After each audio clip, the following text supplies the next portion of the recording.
Good afternoon. My name is Valery Knivsky. I have a PhD in physics and mathematics. I am the Dean of the Information Security Department at one of the leading universities of Moscow. What I do relates to the safety of computer technology. This topic is quite important in the time that we live in because the world is turning digital.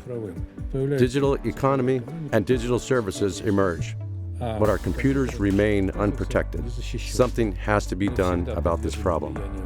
We are always impacted by computer viruses. No matter how many programs you install, we could never get rid of computer attacks on our personal data.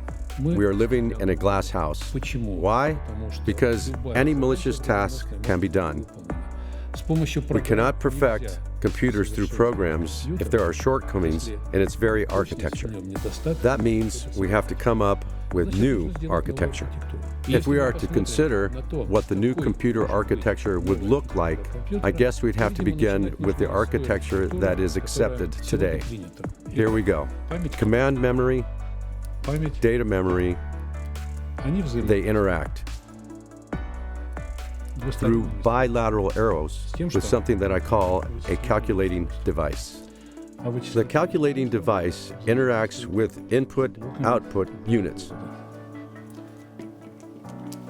This is a very simplified model of what tablets, laptops, desktops, and our phones look like today. What does a hacker do if he wants to intervene?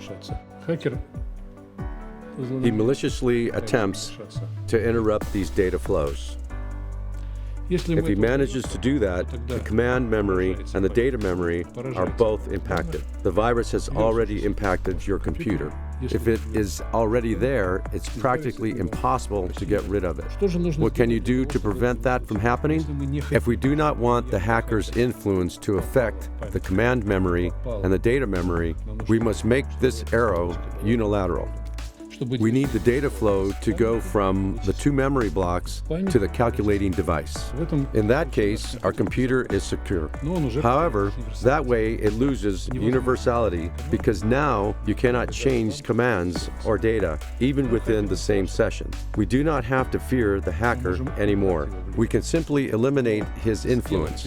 However, by making the computer secure, we had to sacrifice his universality. This is no longer universal. If it's no longer universal, it cannot be sold. It becomes much less necessary. What are we to do? The following. We can make the computer think that has stayed the way it was before. To do that, we insert the sessional command memory block right here, and the sessional data memory block right here. A unilateral arrow from the command memory and bilateral arrows from here on. We have preserved all the software that humanity has developed up to this point, but we also provided for a necessary level of security through rather simple means. This architecture, which we call the new Harvard architecture, has been installed on more than 20 computer models that are being produced today. I will demonstrate some of them. For example, the first thing I can show you is a modifiable computer. It can be pulled apart. It has calculative block and memory extension, as well as a docking station.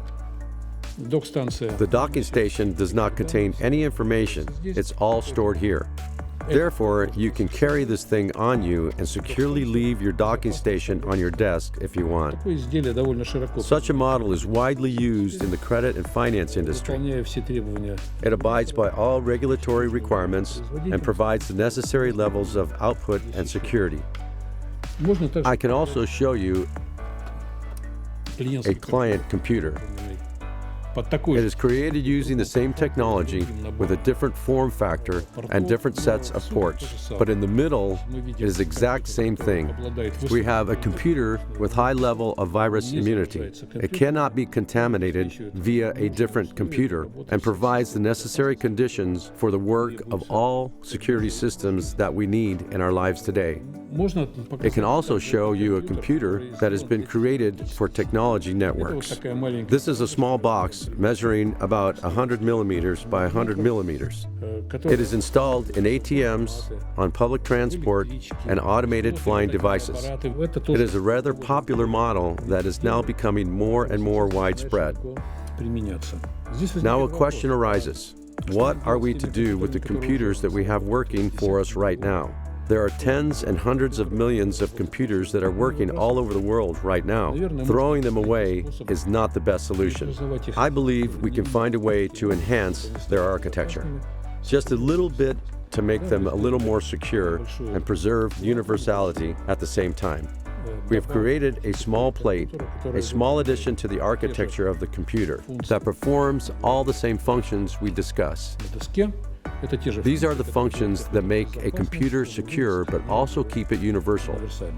Society changes, and the development of society must correlate with the development of science and technology. If we are trying to convey the structure of scientific revolutions in a graph, as it was developed by Felix Kuhn, it typically looks like this: horizontal development, drastic revolutionary development, another period of horizontal development, and so on. When this breakthrough occurs and the period of horizontal development stops, it stops when society develops a conscious need for changes. Right now, I believe we are here. There is a big leap ahead of us. If we do not miss this moment, we can provide for a breakthrough in technological development at the stage of society's digital transformation. This will be great because of all the world's history confirms that the world simply cannot function without these breakthroughs, without these explosion-like developments of science and technology. The world simply cannot function without these breakthroughs.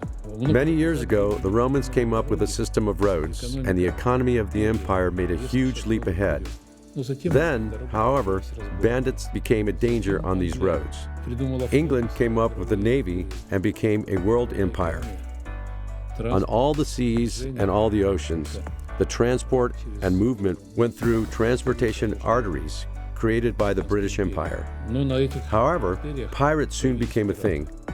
America invented computers, they spread all over the world, and obviously, hackers appeared. We are approaching an incredible opportunity to create a computer that is inaccessible to hackers, or at least one that is accessible to a much smaller degree than unsecured computers that surround us today. Therefore, I believe we cannot afford to miss this opportunity.